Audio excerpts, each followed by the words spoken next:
Good morning बच्चों। हमने 3% पढ़ चुके थे।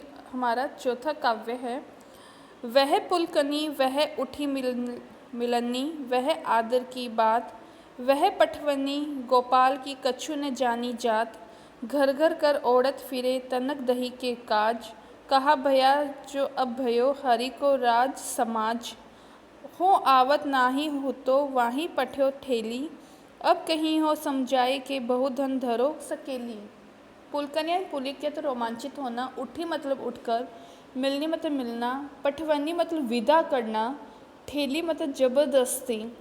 सुदामा ने जब कृष्ण से अपने गांव जाने की बात कही तो सुदामा को अपने महल से खाली हाथ विदा कर दिया। श्री कृष्ण के इस व्यवहार से सुदामा श्री कृष्ण के ऊपर खींचते चले जा रहे थे। वे मार्ग में सोच रहे थे, राजा होने पर श्री कृष्ण उनसे बड़े प्रेम पूर्वक मिले होगा, वह पुलकित होना, उठकर मिलना और अपने आदर पूर्वक बातें करना, और कहाँ खाली हाथ विदा कर देना।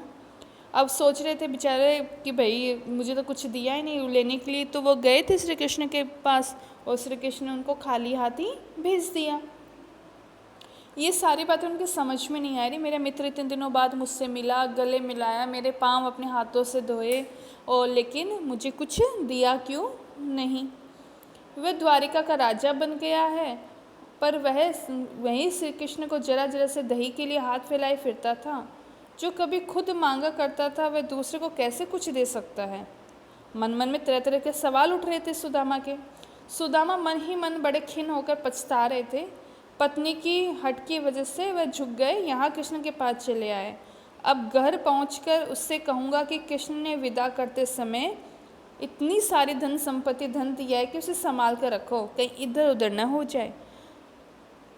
नेक्स्ट है वैसो ही राज समाज बने गज बजित धने मन संभ्रम छायो। मतलब वैसो या वैसा ही राज समाज यानी वैभव, गज बजे यानी हाथी घोड़े, घने मतलब बहुत सारे, संभ्रम मतलब संदेह है, छायो भर जाना, मार्ग मतलब रास्ता, केंधो पर्यो कहूँ मार्ग भूली कि फेर्यू की मैं द्वारका आयो लौटकर भौन बिलोके को मन लोजत सोचत कि सब गांव मझायो पूछत पांटे फिर सब सो पर झोंपड़ी कहूँ कुछ खोज न पायो। अब जैसे वे अपने गांव में पहुंचते हैं तो द्वारिका से खाली हाथ और कृष्ण नाराज सुदामा जब अपने गांव में पहुंचते हैं तो क्या होते हैं, आश्चर्य में पड़ जाते हैं और देखते हैं कि उनके गांव में द्वारिका के जैसा ही राज के वैभव दिखाई दे रहा था। बहुत से हाथी घोड़े, चारों द्वारिका थी भगवान श्री कृष्ण की, वैसा ही सुदामा का गांव बन गया। कहीं भी उन्हें अपनी झोपड़ी दिखाई नहीं दे रही थी। वह सोच रहे थे, अरे मेरी झोपड़ी नहीं मिली, कहाँ गई मेरी झोपड़ी। के वह टूटी सी छानी हती कह कंचन के अब धाम सुहावत के पग में पन्ही न हती कह ले गजराजू हूँ ठाडे महावत। भूमि कठोर पे रात कटे कह कोमल सेज पे नींद न आवत के जुर तो नहीं कोदो सवा प्रभु के प्रताप में दाख न भावत।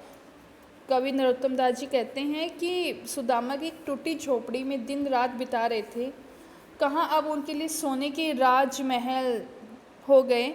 सुदामा के पास अब पहले पैरों में पहनने के लिए जूते तक नहीं थे।